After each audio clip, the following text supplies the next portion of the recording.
Hi guys, welcome to this week's episode of our Facts First podcast. Now, for this week, we're going to talk about a very important topic, something which I thought it's not getting as much prominence as it should be because of the pandemic.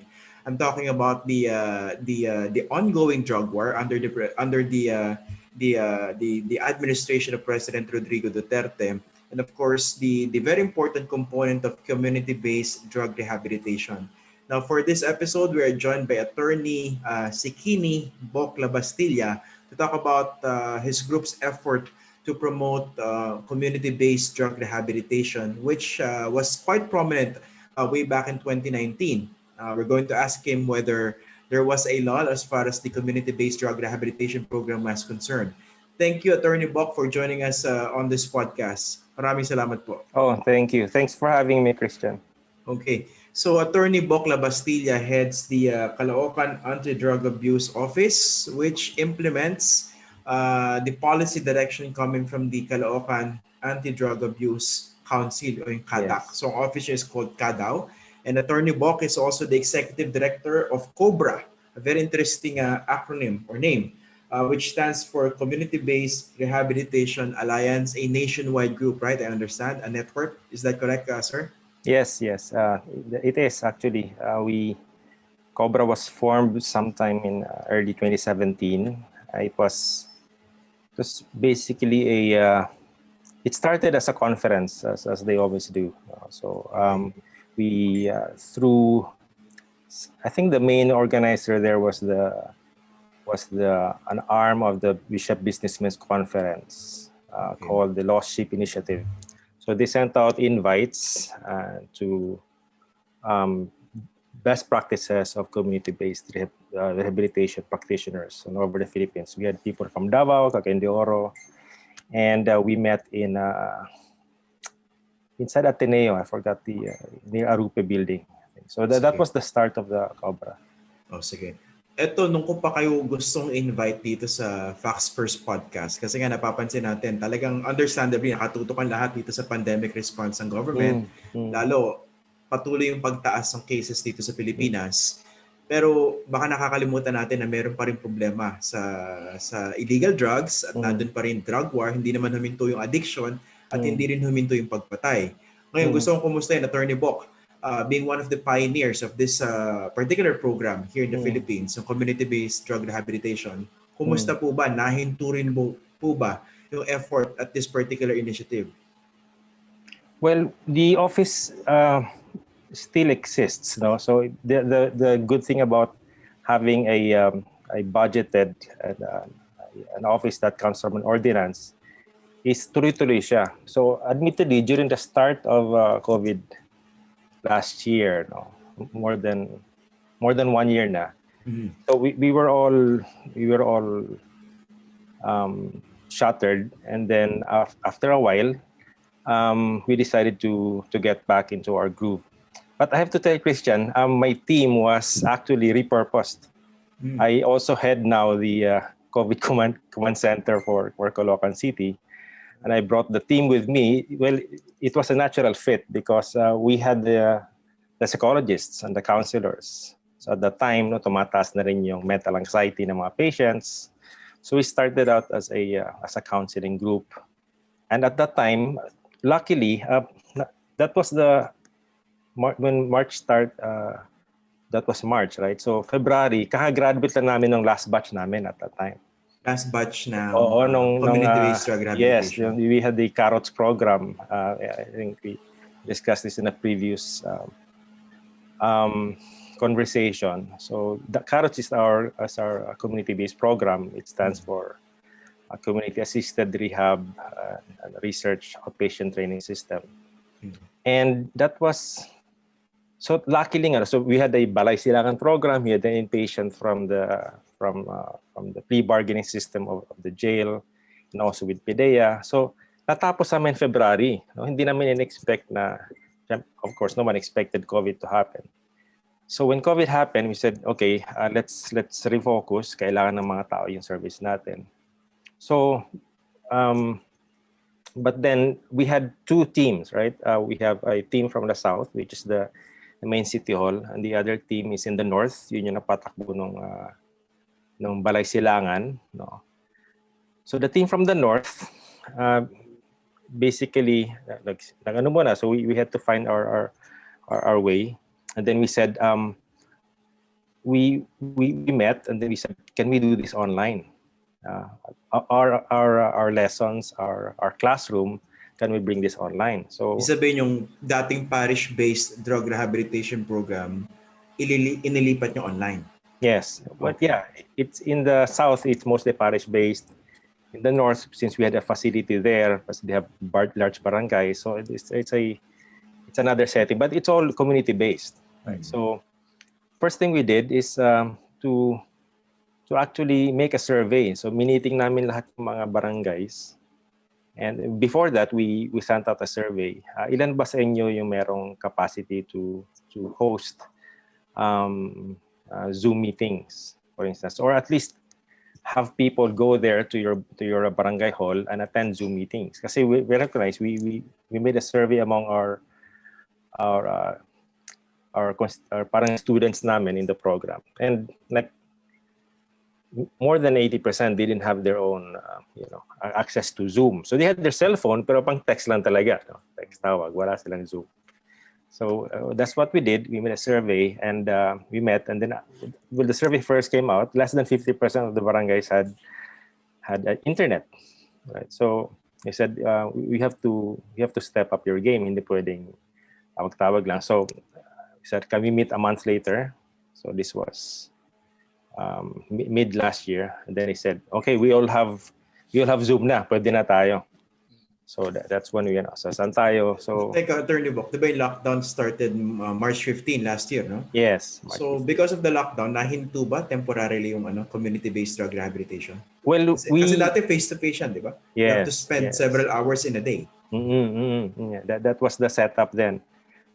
We had everything was asynchronous. No? They had to go to a classroom, and in the classroom we had at that time 12 pods going, spread out all over. So so the next batch was supposedly April. Yun yung next batch kasi ka-graduate na namin na February. So by April dapat magsimula na kami. So we said let's regroup kasi we couldn't meet. So that was the I think we and then sometime after May or June, we said, okay, I think we have enough capability. Those who walang Zoom, we'll have to go to their barangays. So magpaalam sila, bigyan sila ng ID, etc. Pero ilan yung enrollees nyo ng time na yun? Kumbaga hindi kayo agad nakapagsimula ng April, di ba? Because of the pandemic. Yes. Pero ilan talaga yung dapat enrollees? Gagamitin ko yung term na enrollees na. Yes, pero basically, yes. these are drug users, no? That you wanted to rehabilitate using community-based drug rehabilitation. Ilan sila originally? Well, we had a long list already at that time. We had like 600 na. We had 600 waiting in the wings to start the next batch. So I said, okay, can we accommodate all of them in Zoom? So that was a big challenge because there was actually there was a gap between their capability to engage us in online counseling. Teka, ano yung nakapagsimula kayo middle of last year? Yes. Kumbaga Zoom-based yung community-based rehabilitation. Naging Zoom-based kami. Pero what were the adjustments made? Kasi dati, nung I guested you before na previous podcast, pinag-usapan din natin yung community-based drug rehabilitation. Talagang very stringent. Siguro very comprehensive, no? Pupunta sila sa facility, specific hours of the day, and then there was a program, right? Diba? Pero dito, paano nyo ginawa? How was it online? Yeah, so we chose Google Meet, and we had the same modules, no? We had the same process. First, they go to a screening, then sino dun sa 600 na nakapila, ilan dun yung level 2, right? So those level 2, those are the ones we really have to engage because level 2 meaning ano ibig sabihin level 2? Yung level 2 of so there's a certain levels of propensity to addiction. All right. So after we get you to a screening and drug dependency exam, the DDE examiner says this guy is level 1 and level 2 for the community-based. Level 1 was basically, ano yun, parang high-low lang yun. Occasional users. Yeah, just basically nothing to worry about, which is the great majority of them. Yung tumitikim-tikim. Hindi, na matagal na. So yung level 2 yung current or saka yung recent drug use. And then meron pa siyang, so we developed this tool which we called comprehensive addiction test for addiction severity. Comprehensive. Basta it's a instead of the usual 12 questions, are you using drugs? Immediately there's that. So the tool basically we wanted to find out in several domains, at least 7 domains, where is the problem. We did not presume that the drug was the problem. So the tool would ask, where is the problem? Is it lack of jobs? Is it economic, lack of dwelling? Is it a legal problem? Is it a family problem? So 7 domains. Each domain will have like 20 questions. So it's very comprehensive. And with this tool, parang alam na namin, may survey na agad kami, no? So you have an instant survey. Sino sa inyo may cellphone? Sino sa inyo meron ka bang driver's license? So mas madali even before we start, we already know where they are. So dun sa initial list of 600 possible enrollees, ilan talaga yung nakapasok dun sa online community-based drug rehab program? I get the problem here. I have the data. Okay. So we had about 350. 350. More than 350. Half, no? More than half of the 600 na yun namin na they need to be processed, because we were screening in the thousands already at that time. Even before the pandemic, we've been using this tool, no? So we said, okay, ito 350 they need to undergo para kampante tayo that at the end of the program we could issue a certificate that that they've gone through it and they've acquired the necessary skills. So lahat ba to level 2? Yes. Diba usually sa studies 95% of drug users do not require inpatient accommodation, diba? Yes. Yun yung mga pinaka-severe. So ito, yung 350 na sinasabi niya na nag-enroll nung mid last year. Ano to? Puro level 2 lang. Yes. Ito yung so they do not necessarily have a problem with drug use, but they have maybe the problem lies more in their adjustment. And in the eyes of the barangay and in the eyes of the police who routinely knock on their doors, both of those parties also feel that if they don't go through a process like what we're offering them, then the scales might tip to the negative side. So there was that issue. Nandun din ba yung takot dito sa mga enrollees na to na, di ba dati nung pinag-uusapan natin to, sabi niya nandun yung fear na some of your enrollees wanted to join the program out of fear. Kasi meron silang kilala, kapitbahay, kaibigan, na natokhang, napatay, tapos sa isang kalye, for instance, sunod-sunod yung pinapatay. So parang na-convince sila na, teka, baka kami na yung susunod. So might as well try this. Ganun din ba yung sentiment dito? That was then. That was early days, 2017, the first 3 batches maybe. And then I think there was a sea change after the 3rd batch. I saw it myself. The interest started coming from the community. Parang within their barangay, they say, do you want to go through? Do you want us to keep knocking at your door, or do you want to enroll in Carrot? So that wasn't a threat. That's like, you're better off really with those guys. They know what they're doing, rather than kami magka-counsel sa inyo. So it was both from the barangay mostly, especially in small barangays here in the south, Bagong Barrio. The relationship between the drug user and the barangay captain is quite it's not intimate, but they're more than a nodding, acquaintance. Hindi na yung antagonistic or Hindi, based no, on no. fear, no? Dati kasi No. takot eh. Yeah. So dito, paano yung naging takbo ng online program? Gaano siya kahaba? Tapos how many days in a week? Yeah, so we adjusted. Even before on the third batch, we had like 2 meetings, and then the rest is homework. So we maintained the same. The first, yung third batch, it was all it was mostly asynchronous. So we developed the blended learning, asynchronous materials that they can read. We developed with the help of Renew Health, no? The USAID group ni Gina Echanova. They came out with visuals, even comics, etc. Nakatulong yun. We had the materials. So we sent them those materials.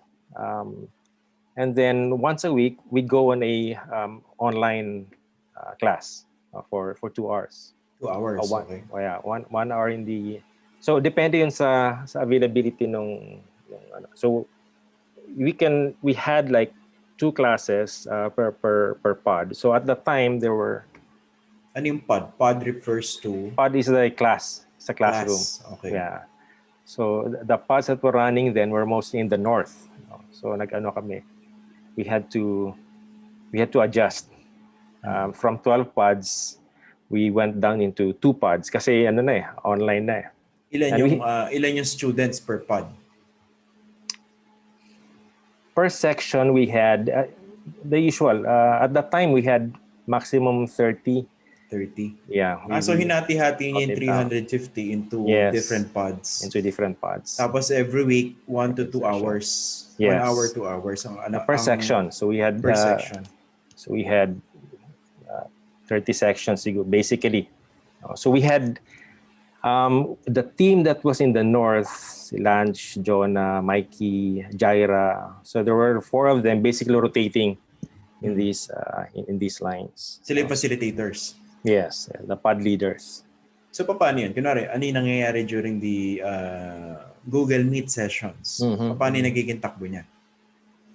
Yes, so the modules that we follow basically runs through it's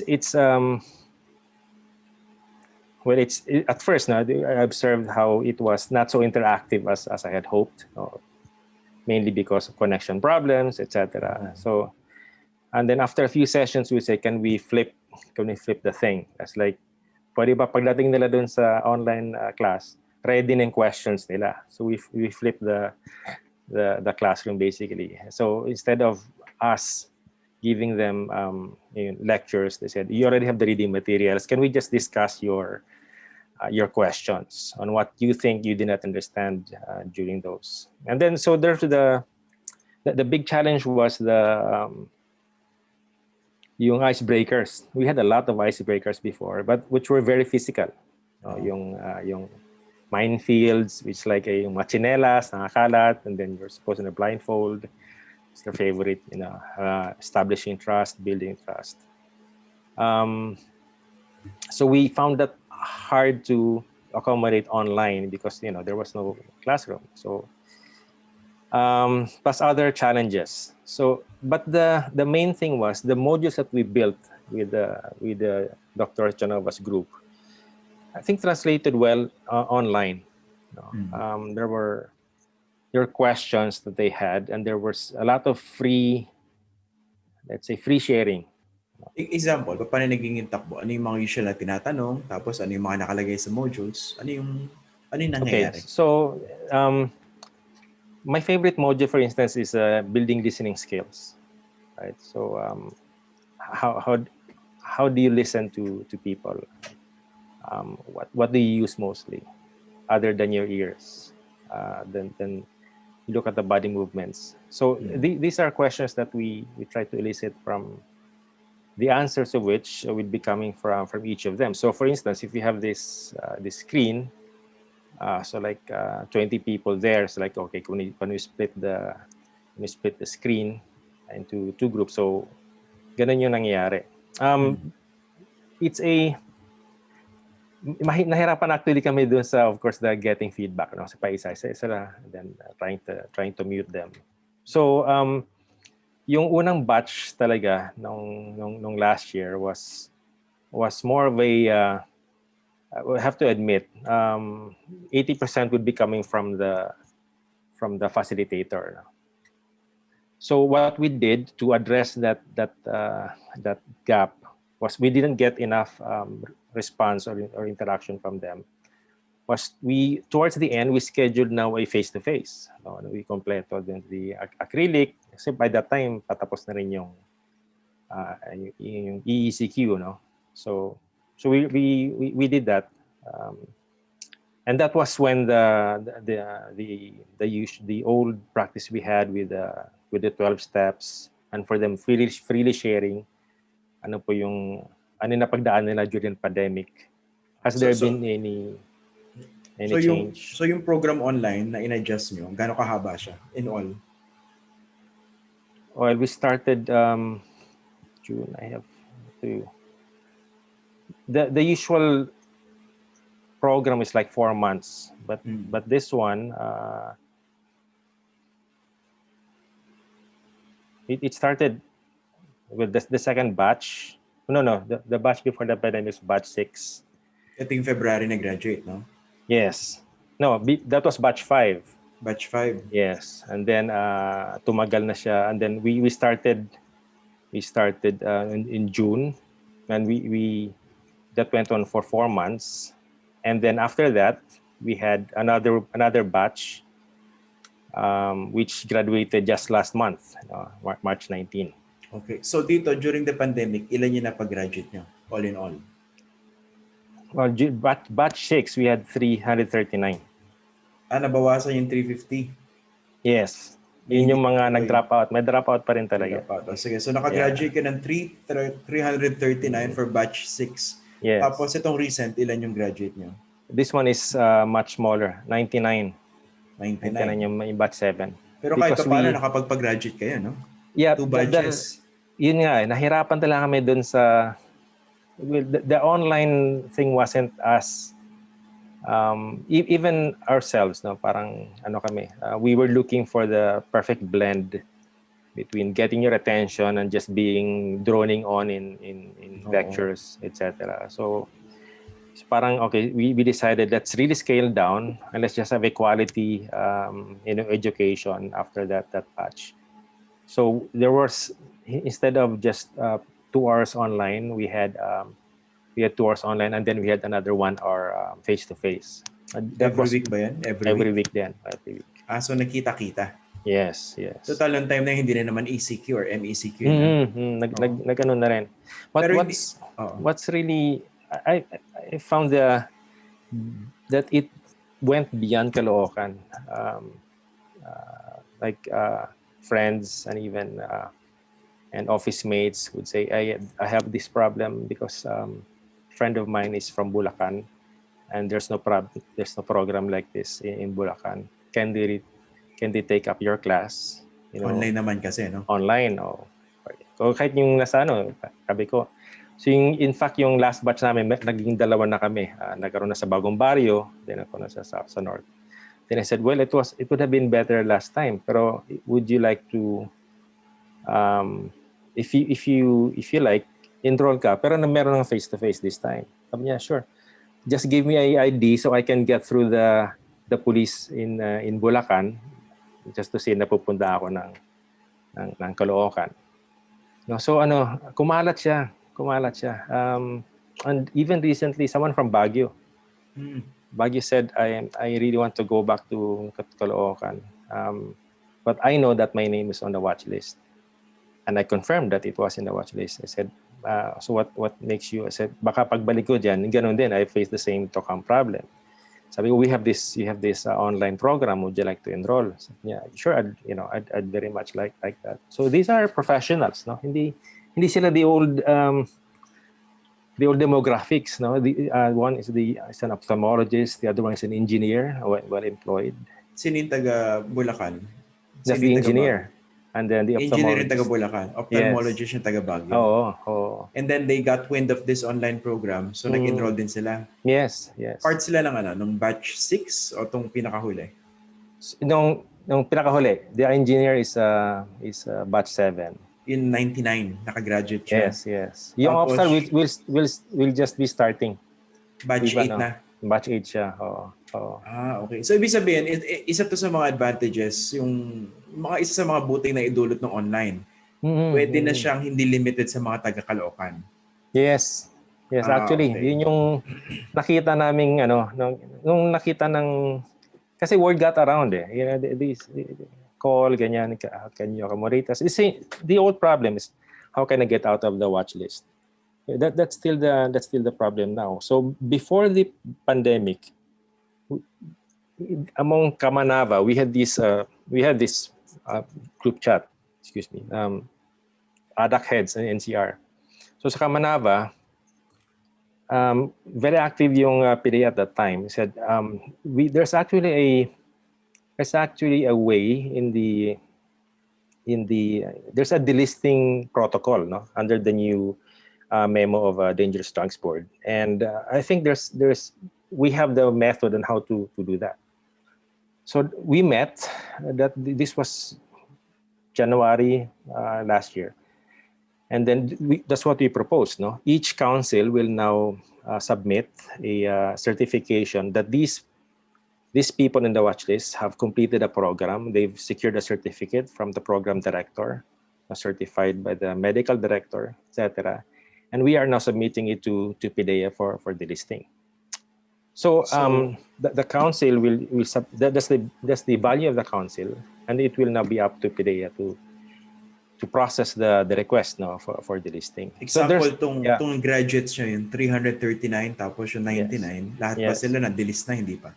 No, so we prepared a certificate for them. They all have certificates. And we have now submitted them to PDEA. Pero hindi pa nag-agree PDEA or tsaka hindi kasi nga nagkaroon ng pandemic.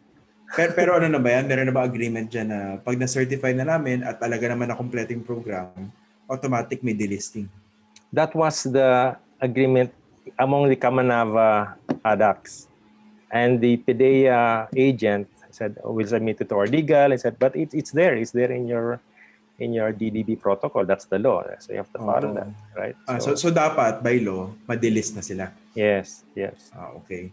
So, yung engineer, I'm curious, paano niya daw nabalitaan yung program? Tapos ilang taon na siya?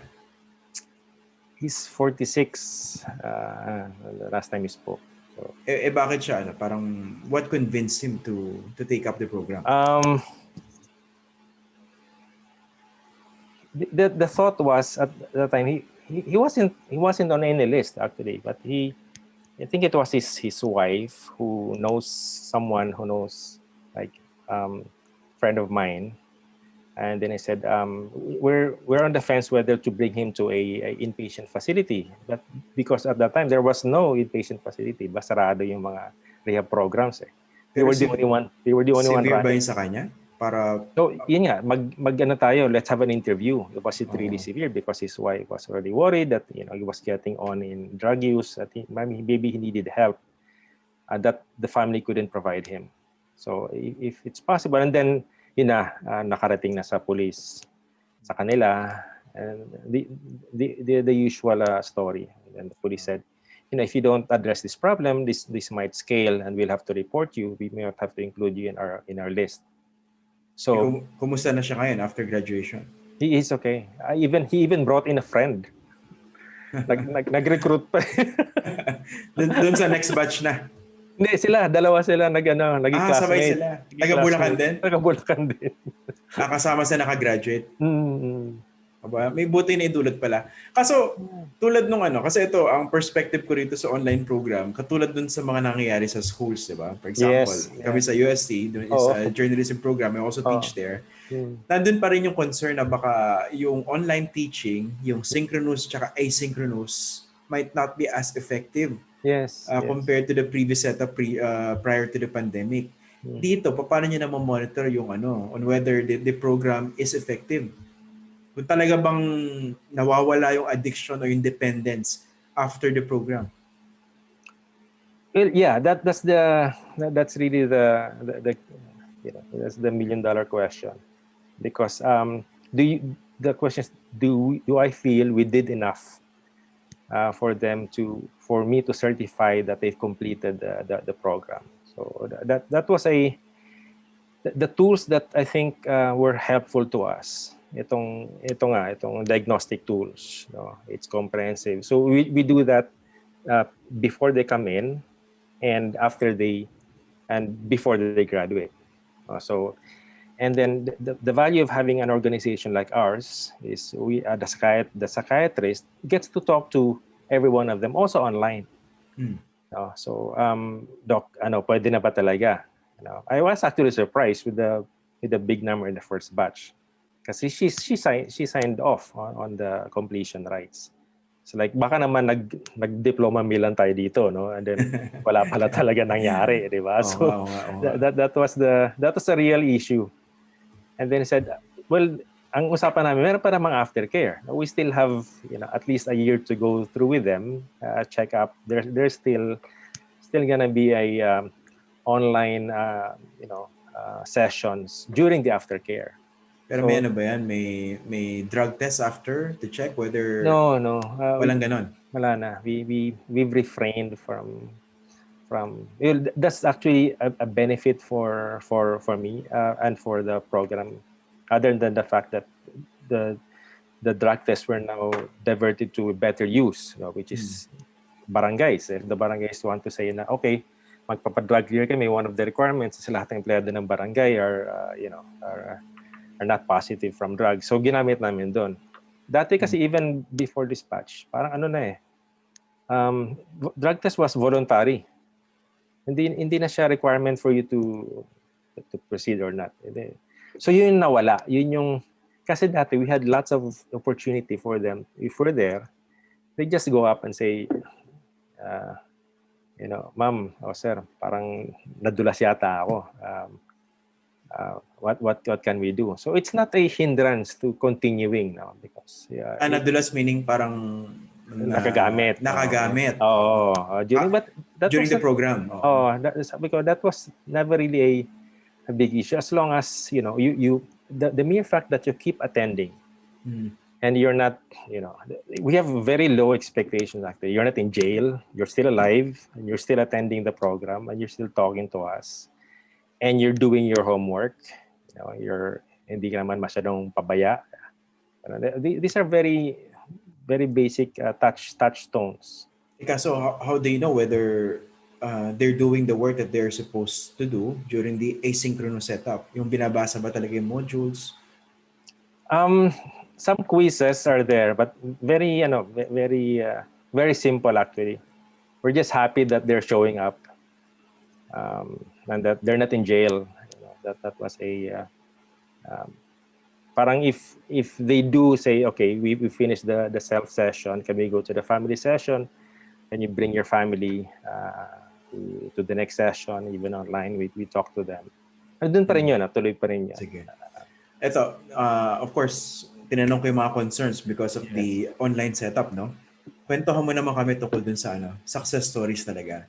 Yung anything that stood out among the enrollees in those two batches. For example, diba, ang importante dyan, bukod dun sa rehabilitation ng mismong enrollee, ng mismong dependent, yung participation at cooperation ng family at saka yung reintegration sa community.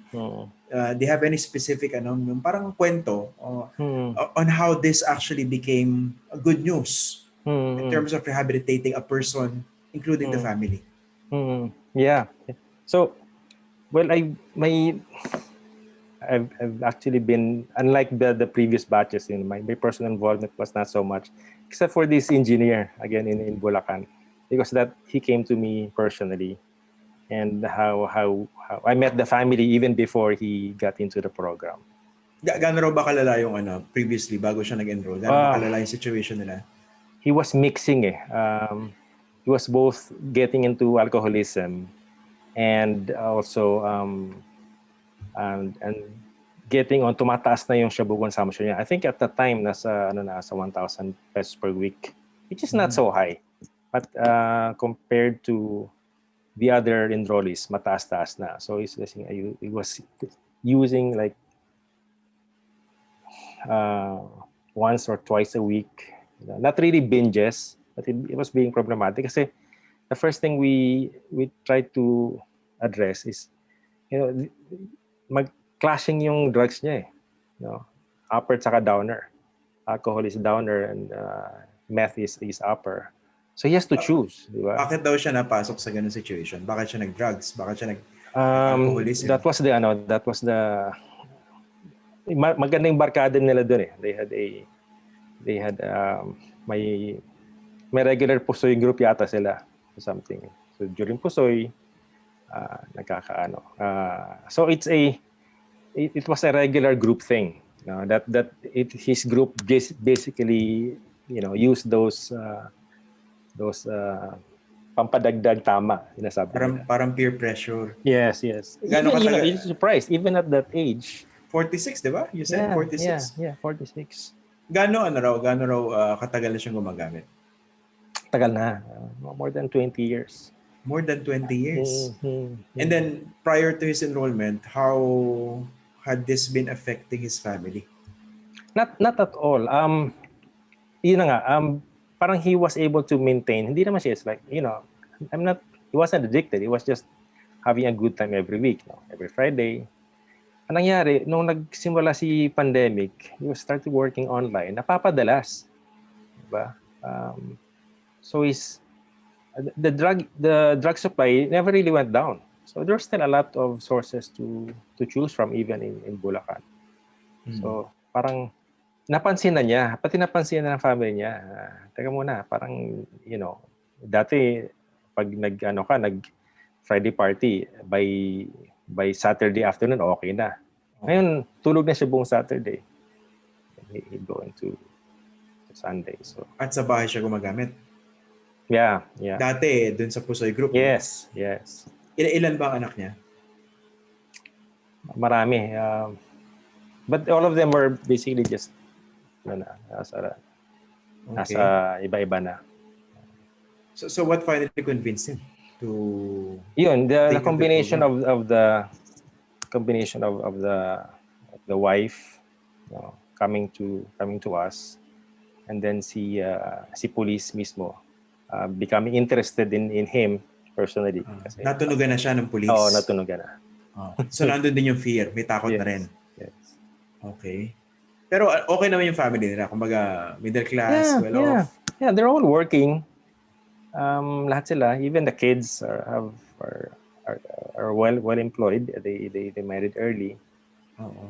So it parang yun nga, one of our walk-ins. Now we didn't have to reach him. Hindi kami kumatok sa kanya, anything at all. Other than that story, I wish but my personal project here actually is yung nila, when they get their certificates, what happens? Because they go through that experience.